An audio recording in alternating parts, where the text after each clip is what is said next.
Alrighty, so in this video I'll be talking about vector norms.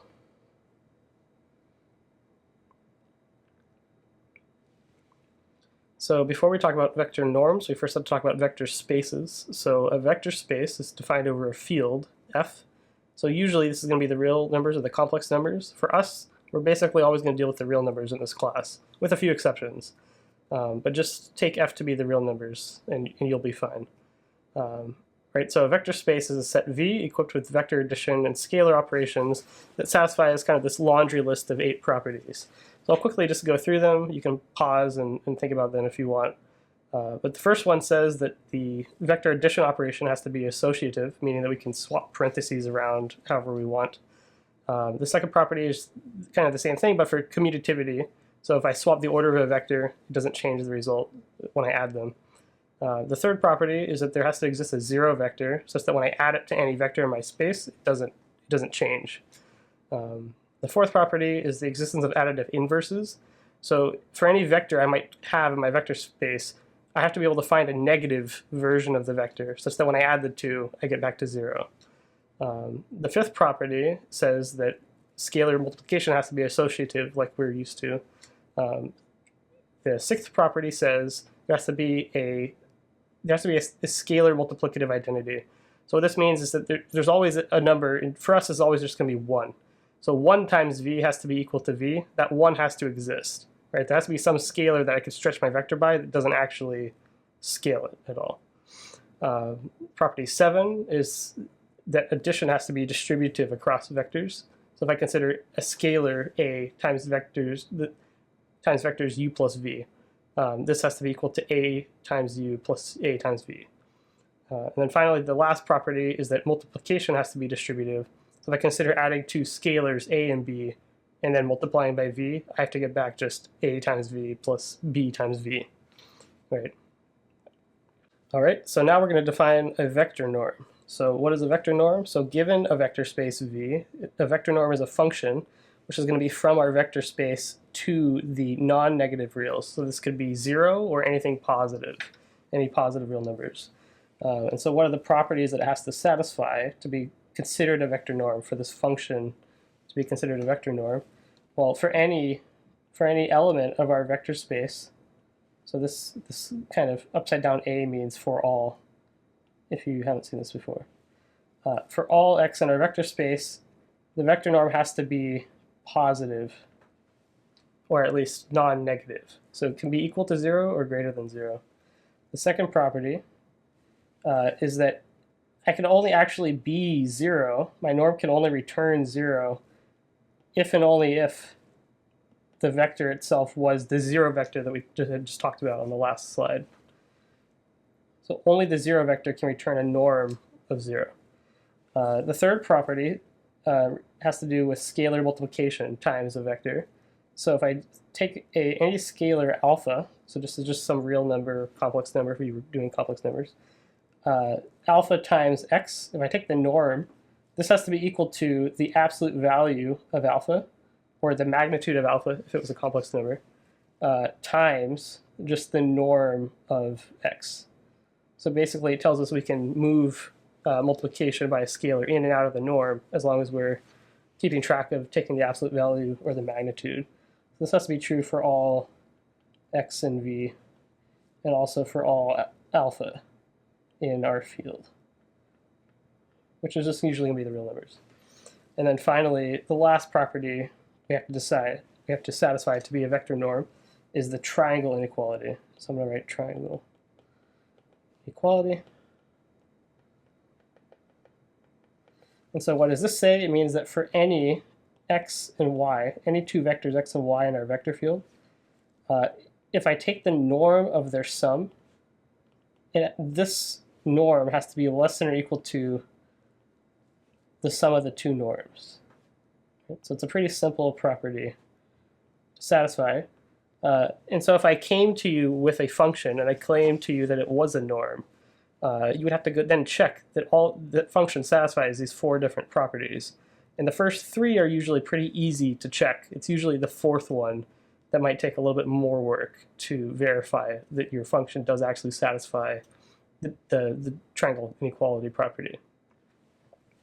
So here's kind of a helpful diagram that I like to keep in mind when I think about vector spaces and normed vector spaces. And you may have heard of inner product spaces, Hilbert spaces, and Banach spaces.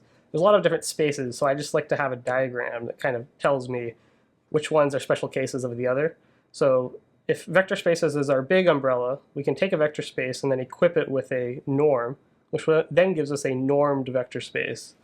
All right, so this would be like that norm function that we just talked about. Now, you could be even specialer than a normed vector space and be what's called an inner product space. And we won't talk about inner products in this video, but basically they're just a function of two vectors that returns a scalar. You definitely have seen these before with like the dot product and things like that.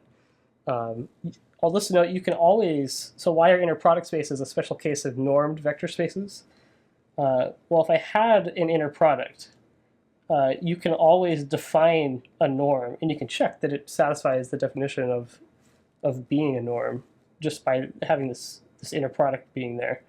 But basically, you can always define your norm to be the square root of a vector inner producted with itself. So I'll just put that as a note. That's why inner product spaces are a special case of normed vector spaces. You also have Hilbert spaces and Banach spaces. So you get Banach spaces by having a norm that's what's called complete, which we won't talk about right now. And then also, but you can have a Banach space that doesn't have an inner product on the space. So that's why there are Banach spaces that kind of exist in this zone. They're not inner product spaces, but they are normed vector spaces still.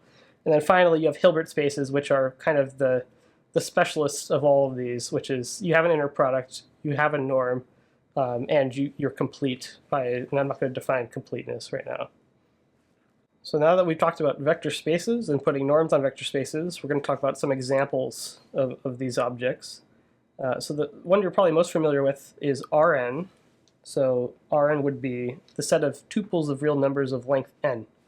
So this might look like, say, a vector x, be x1, x2, continue all the way to xn. Right, and we'd say that this lives in Rn. Sometimes, to be clear, I might add an arrow above, which is also pretty common, you'll see. But usually I'll drop it, and it'll be clear from the context of is x here a vector or not. So what is the norm on Rn that you normally would see? So the one that you might already be familiar with is the norm that looks like this, the 2 norm. Put subscript 2, because now in this class we're going to be considering different types of norms. So it's important that we actually subscript them or name them as so we know which ones we're talking about. But the 2 norm is going to be the square root of the sum of the squares of the entries, or the magnitude square of the entries, if you had a complex number.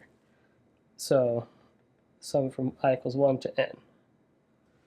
Right? So this one you may have likely seen before. You can also consider the set of square summable sequences as a normed vector space. So typically we think of sequences as being infinitely long, ordered tuples of real numbers. So this might look like, say, x1, x2, but then ... with nothing ending it because it would go on forever. And this can also be considered a normed vector space with the norm essentially exactly the same as the 2 norm we had for Rn, except we're going to take our summation to infinity. And so note that in order to actually, like the set of square summable sequences is exactly the set of vectors for which this infinite sum converges for.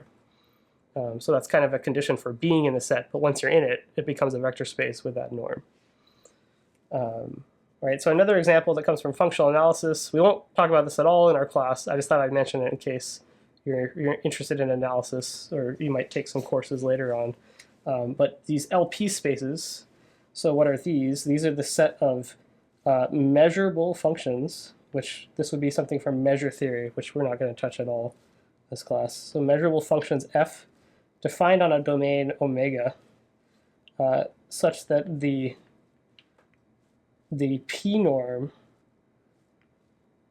for the function space is bounded or is less than infinity. And so what does a p norm become in this context? P norm would look like the integral of the function f on omega, so f of x, its magnitude to the power of p, and then raise this to the power of 1 over p. So like I said, we won't talk about this, but I just thought I'd mention it in case you ever take functional analysis. You can have normed vector spaces where the elements are functions instead of what you think more traditionally as a vector, something that would live in Cn.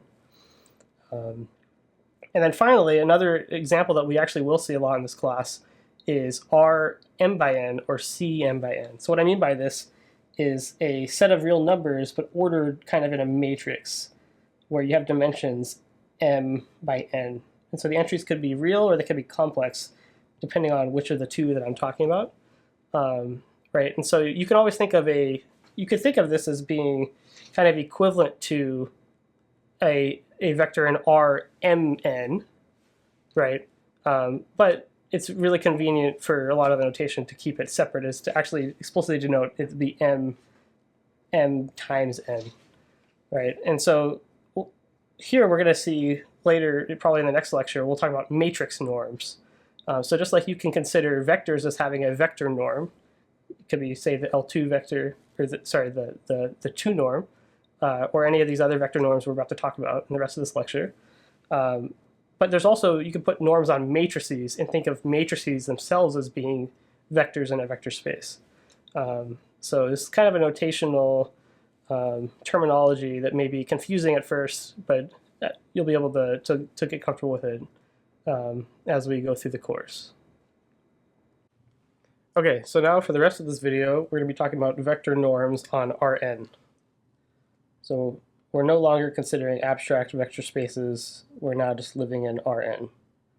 Although a lot of the same ideas will apply to vector norms on Cn, we're just not going to talk about them. Right, so first we're going to talk about the p norms, which were introduced by Leonard Rogers in 1888. What's it, 1888? Right, so what is a p norm? So we're going to say this parameter p, we're going to require that it lives between 1 and infinity. There's also equal to infinity, which we'll talk about in a second. But so just for between 1 and infinity, the p norm says that for any x in Rn, we take the p norm as the sum of all of the entries raised, the absolute values of the entries raised to the power of p, and then we raise this whole sum to the power of 1 over p at the end.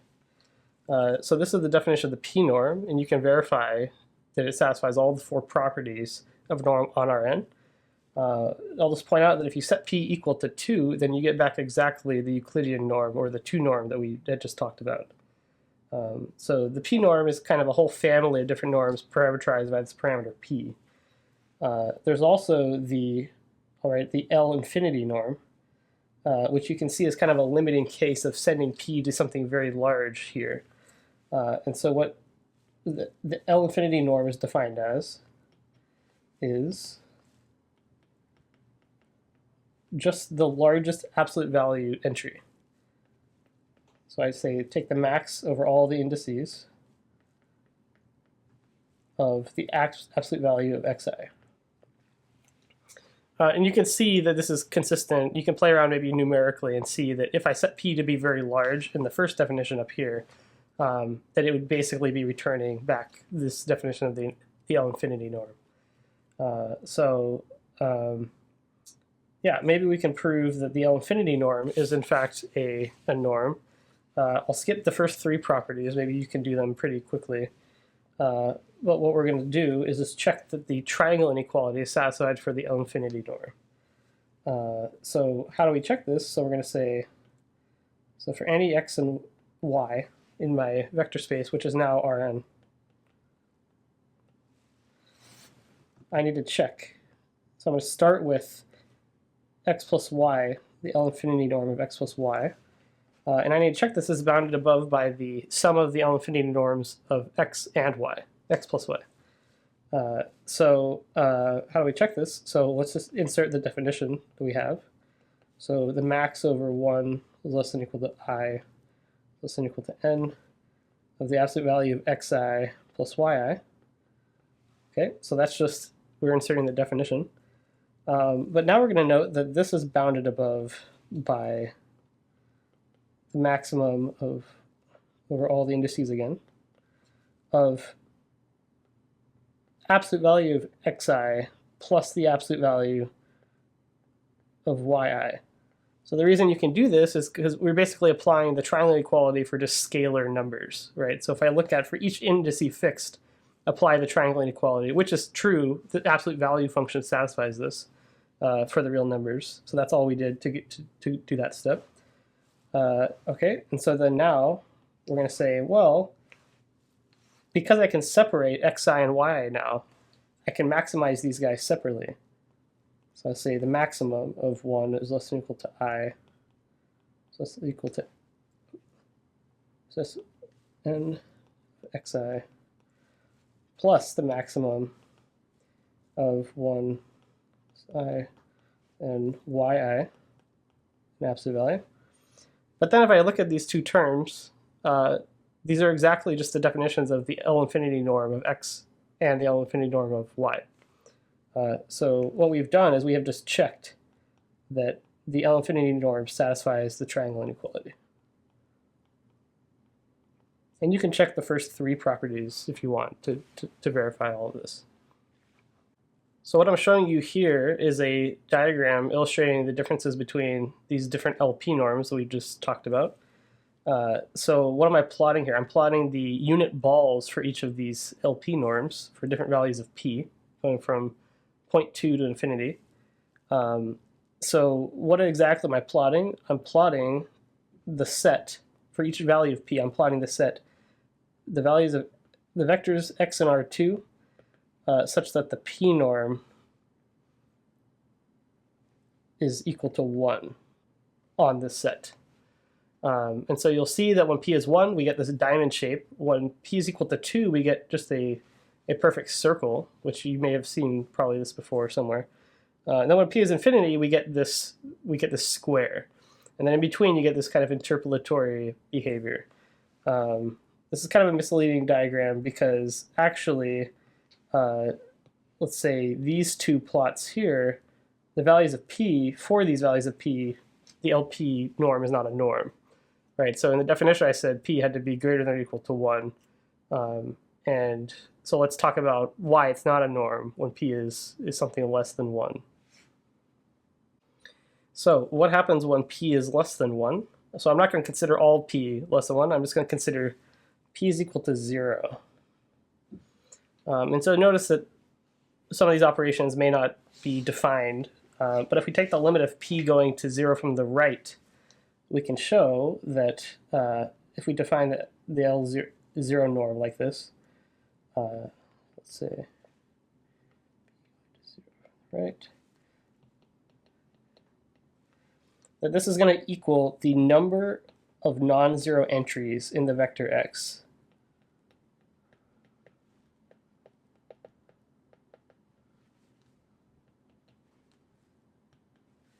Right, and so now I want to explain to you, or we're going to think about why is this not a norm when p is 0.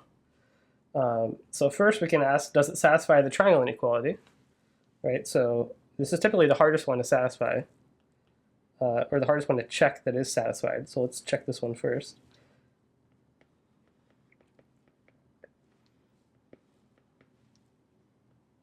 So we want to know, is this true?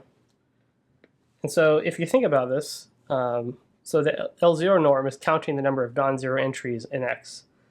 And so if you just draw out a couple of examples, you'll see that actually, yes, this has to be true, right? So if I consider maybe 1 and 0 plus maybe for y, I'm going to pick, say, 0 and 1, basically the L0 norm of both of these vectors would be 1, but then the L0 norm of their sum would be 2, right? Because I'm going to get 2 non-zero entries. And you can try to come up with like a counterexample, but you're going to find that you can't. So you'll find that actually the triangle inequality is satisfied for the L is zero norm. So I'll put a check, but it's actually pretty easy to see why it's not a norm, because all you have to do is consider the scalar property of scalar multiplication. So what do I mean? I mean, so if I pick any alpha that's not equal to 0, so we'll say let alpha be not equal to 0, then if I consider the L0 norm of alpha times, and let's just consider this vector 0, 1. Well, I know that this would have to be equal to the L0 norm of 0 alpha, which would have to be equal to just 1, right? Because there's only one non-zero entry in this vector. But the property that I need to satisfy is that I'm allowed to pull out alpha by taking its absolute value, right? This was the third property that I defined for a vector norm. Okay. But now if you compute the L0 norm, what are we going to get? We're going to get back this is the absolute value of alpha times 1. All right, so this is just the absolute value of alpha, but this is not the same as what we get when we directly compute the 0 norm. So what this shows us is that the 0 norm does not satisfy this property of the vector norm, so that therefore it's not a norm. Next, we're going to talk about the Cauchy-Schwarz inequality. So this is one of the big inequalities related to vector norms that you should keep in mind as we move through the course. So I'll just note this was proved in 1821 by Cauchy.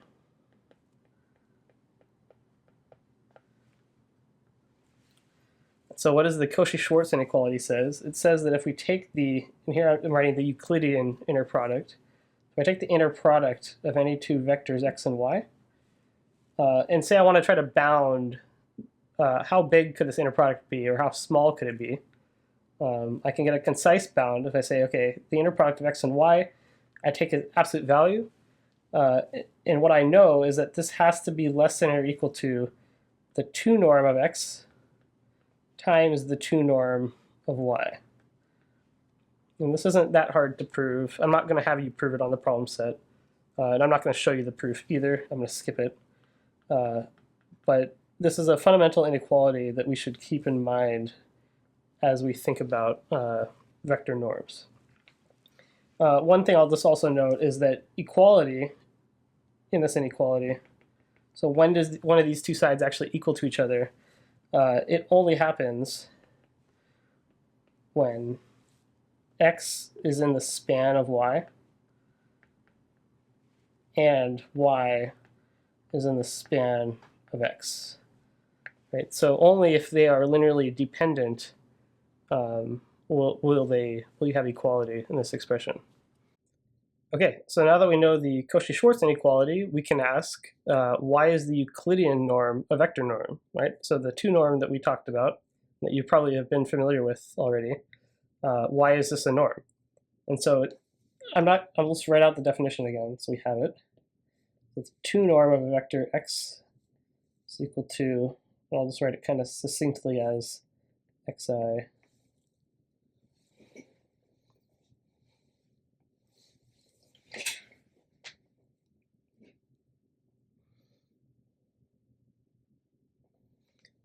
So now that we know the Cauchy-Schwarz inequality, we're going to use it to prove that the Euclidean norm, or the 2 norm, the L2 norm, in the same notation as the P norms, we're going to use it to prove that this is a norm. So this is just writing the definition again, this is the vector norm that you are probably already familiar with before we began our lecture today, or our video. Right, so that's our 2 norm. And I'll just tell you, and you can easily check that properties, we call it P1 through P3. So the first 3 properties, they're easy. So you can quickly check that those are satisfied by the Euclidean norm. So we're only going to focus on, we'll call it property 4, the triangle inequality. So we want to prove this, right? And so one kind of trick is that instead of considering the 2 norm, we're going to consider the 2 norm squared, just because it makes a lot of things just simpler algebraically. So the 2 norm squared, and I want to try to somehow get out of this an inequality that bounds the 2 norm of x plus y above by the sum of the 2 norms of x and y. So I'm just going to put the definition. So if I square the 2 norm, I'm going to get the sum of xi plus yi squared, all of these entries summed, and then I'm going to expand. I'm going to FOIL this out. So I'm going to get, this is the sum of xi squared plus 2xi yi plus yi squared.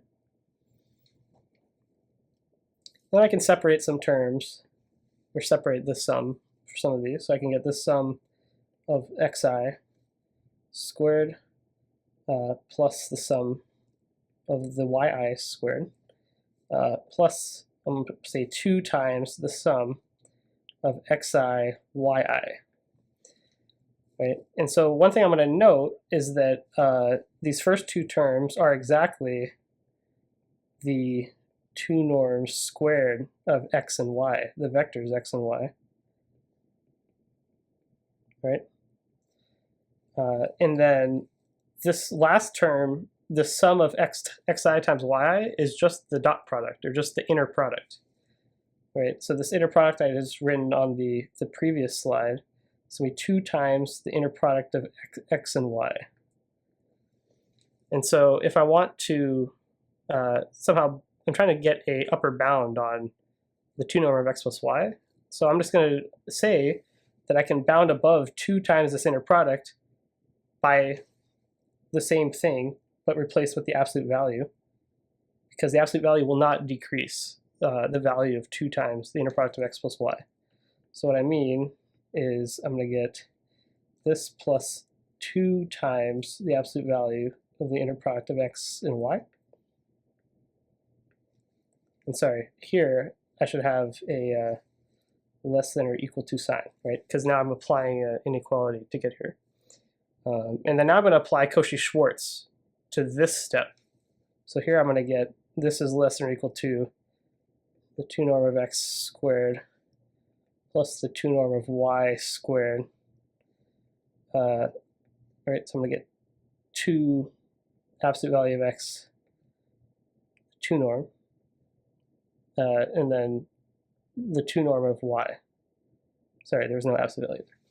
Okay, so going from this line to this line is when we applied Cauchy-Schwarz. The Cauchy-Schwarz inequality. All right, and then finally, we're going to look at this last line and realize that this is actually just a quadratic, or just a perfect square that we have expanded out. So if I just observe that this last line was equal to the 2 norm of x plus the 2 norm of y squared, which you can check just by multiplying it out. Right? So what does this tell us? It tells us that the 2 norm squared of x plus y is less than or equal to the 2 norms of x and y added together and then squared. So if I take the square roots of both sides, which I can do because square rooting is a monotonic function, then what does this tell me? This is going to be x plus y, the 2 norm of x plus y is less than or equal to the 2 norm of x plus the 2 norm of y. Okay.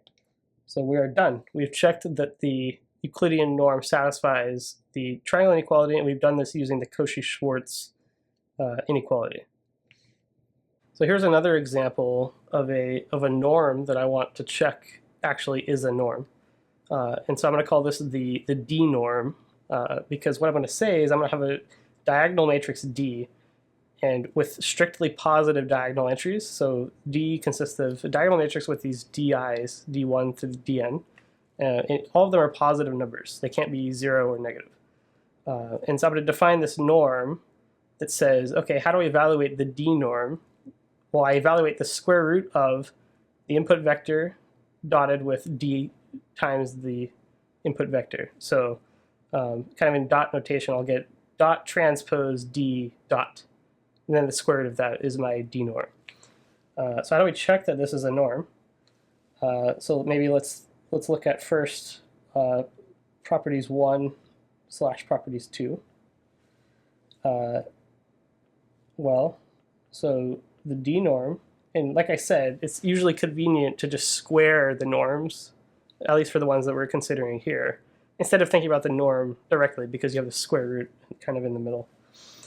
So this is going to be equal to x transpose dx. No, I'm using this transpose notation, but it's also just the same thing as, say, x interproducted with dx, right? But I'm just using the transpose notation for convenience. It's a little bit easier to move things around. Okay, so, well, this is going to be equal to the sum of the dii as the ith entry of d, times the xi squared, the sum of this. And if I just stare at this, I'll see why this has to be greater than or equal to 0. And actually why it can be equal only if x was exactly equal to the 0 vector, right? Why? It's because all of these xi's squared are positive or equal to 0. They can't all be 0, but some of them could be. But in any case, the dii are all positive. So I can't have any kind of cancellation that happens that could make this sum equal to 0 if x wasn't 0 or, and whatnot. Okay, so we've checked that properties 1 and 2 are satisfied. Okay, let's think about property 3. So this is going to say, we're going to look at, and you can take the square root and see the square root of something positive is also positive, right? All right, so now if I think about alpha times x, it's d norm squared. This is going to be alpha x transpose d alpha x, and this is going to be equal to the sum of alpha squared dii xi squared.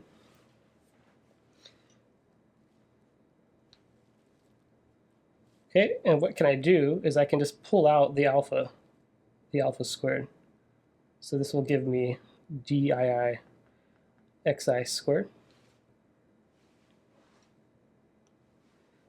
And this is alpha squared. And basically you can play this game of recollecting the terms, right? So this is alpha squared times x transpose dx, which is alpha squared times the d norm of x squared. All right, so what did we prove? Well, you take the square roots. So this would say that the alpha x d norm is less than, or, sorry, not less than or equal to, is exactly equal to. When I take the square root of something positive, I get back its absolute value. The square root of a square, I get back its absolute value. And then this is times just the d norm of x. Okay. So we checked the third property is satisfied. So we have one more property to check, which is the last one, the fourth one, the triangle inequality. Okay, so how are we going to do this one? So like before, we're going to square the d norm and start writing it out. And you'll see that it's actually going to be very similar to how we proved the Euclidean norm was a norm. So like you have these di's that show up, these dii's, but they don't really change too much, right? So I'm going to write this as a sum. I'm going to expand the sum. So I'm going to get the sum of the dii xi squared plus yi squared plus 2xi yi. Okay. And this is equal to, I can split the sum and collect some things again. and I'll wind up with the d norm of x squared plus the d norm of y squared plus 2 times the sum of dii xi yi. And so at this point, we're going to do something kind of funny, which is we're going to say dii is actually now, we're going to replace it with dii to the power of 1/2. And we're going to use associativity and commutativity to write this term of the sum like this. So dii to the 1/2 xi, and then dii to the power of 1/2 yi. And so you'll see why we did this in 1 second. Because, okay, I can rewrite this last term in the sum. How? I want to rewrite it as a Euclidean inner product, because I want to apply the Cauchy-Schwarz inequality. Right? So what I'm going to do is only write this down. And so this will give me plus 2 times the Euclidean inner product of what? I can write it like this, actually. D to the power of 1/2. So the square root of this diagonal matrix, what you get just by square rooting the diagonal entries. This is not generally what the matrix square root is, but it is for a diagonal matrix.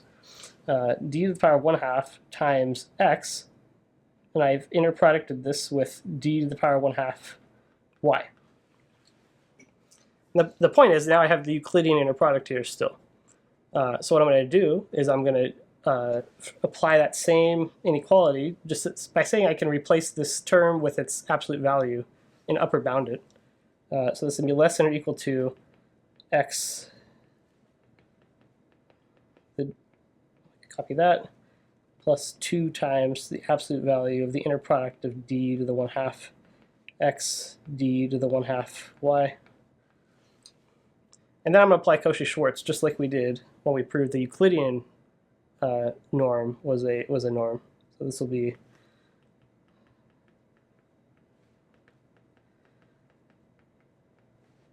plus 2 times the 2 norm of d to the power of 1/2 x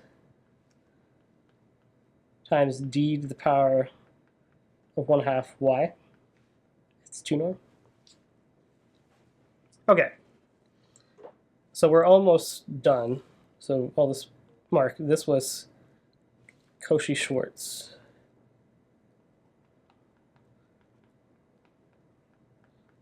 The Cauchy-Schwarz inequality to go from that line to that line. So what are we going to do? Well, let's just make a quick note. And you can check why this is true just by expanding this out using the definitions.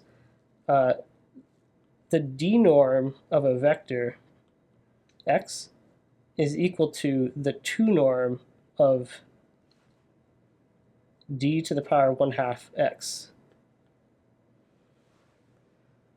So I kind of have this relation how I can swap between or move between the d norm and the 2 norm. I mean, why is this true? If you square the second one, so I get d to the 1/2 x 2 norm squared, this is going to give me x transpose d transpose half, which is like a well-defined thing, d. Sorry, I just realized you can't see what I'm writing. Let me move it here. D 1/2 x. So I get x transpose d x, right? And then this is just the same thing as x d squared. And then I take the square root, so you see that they're the same thing. All right, so I made that quick remark.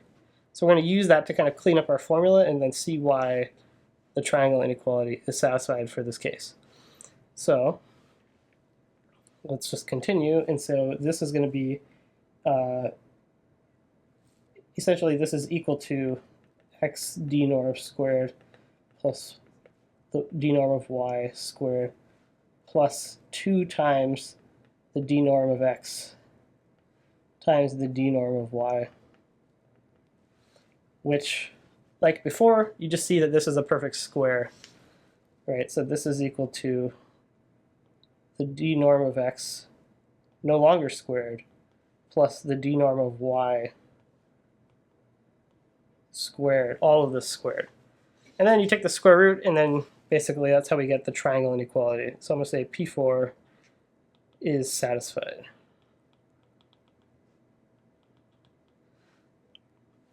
Right? So, and also to keep in mind, why did we need, or why did I even need this requirement that the D had strictly positive diagonal entries? Well, this was because I need the square root to be defined. So if at some point I had negative entries on the diagonal, I'd end up with complex numbers, and this would, you'd get something kind of strange. So that also relied on us having strictly positive diagonal entries. Another norm I'll mention very briefly, it will show up later in the class when we talk about iterative methods, like the conjugate gradient method. But I'm going to mention the energy norm. So what the energy norm is I'm going to say let A be SPD. So what is SPD? If you recall, this means it's symmetric positive definite. So A transpose is equal to A.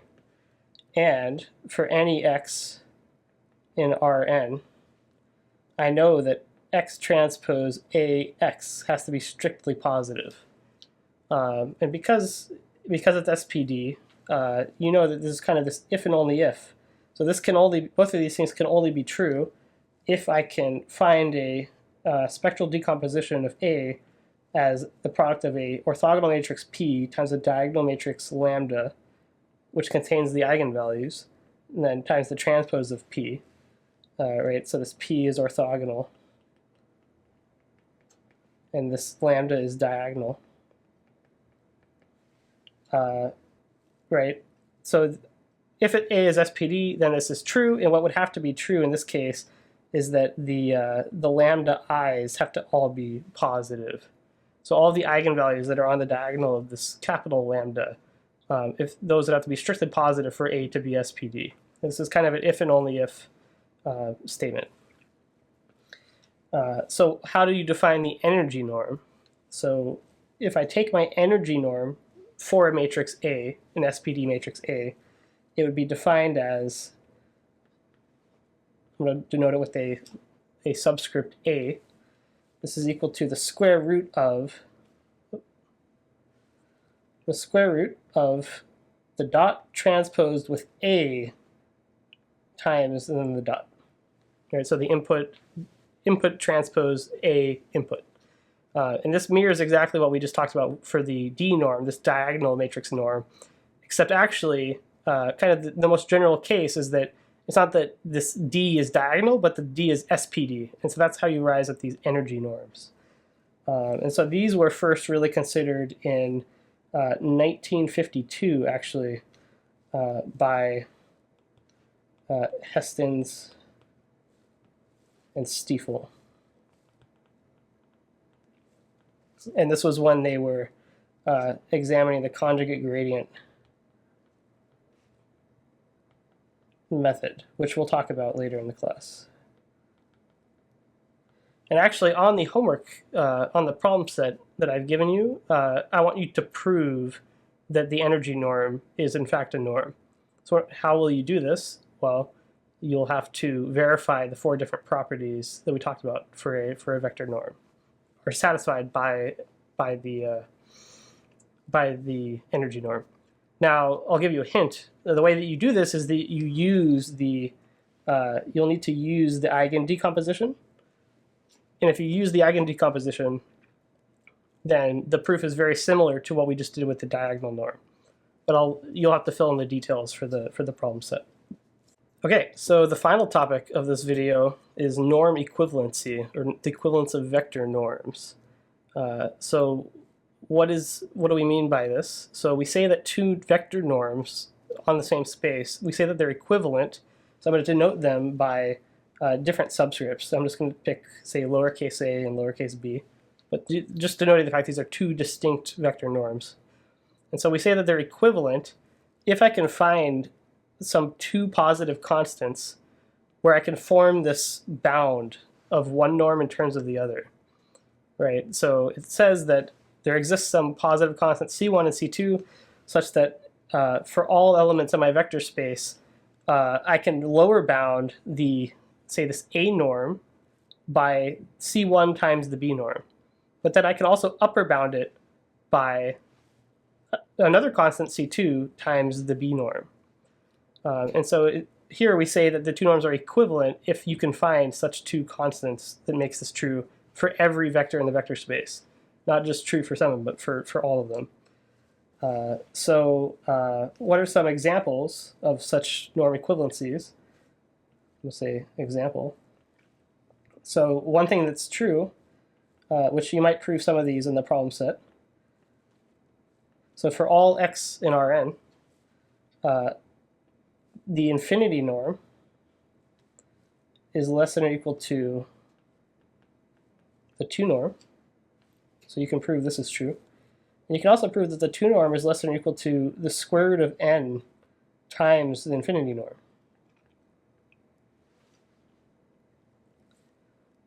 So this means that the 2 norm and the infinity norm are equivalent. Right? So another example is that you can show that the infinity norm again, that this is less than or equal to the 1 norm. But then you can also show that the 1 norm is less than or equal to n times the infinity norm. So this means that the 1 norm and the infinity norm are also equivalent. So kind of the amazing fact, let's say theorem, the amazing fact is that all vector norms are equivalent in finite dimensions. So by that I mean on, sorry, I just realized you can't see this, are equivalent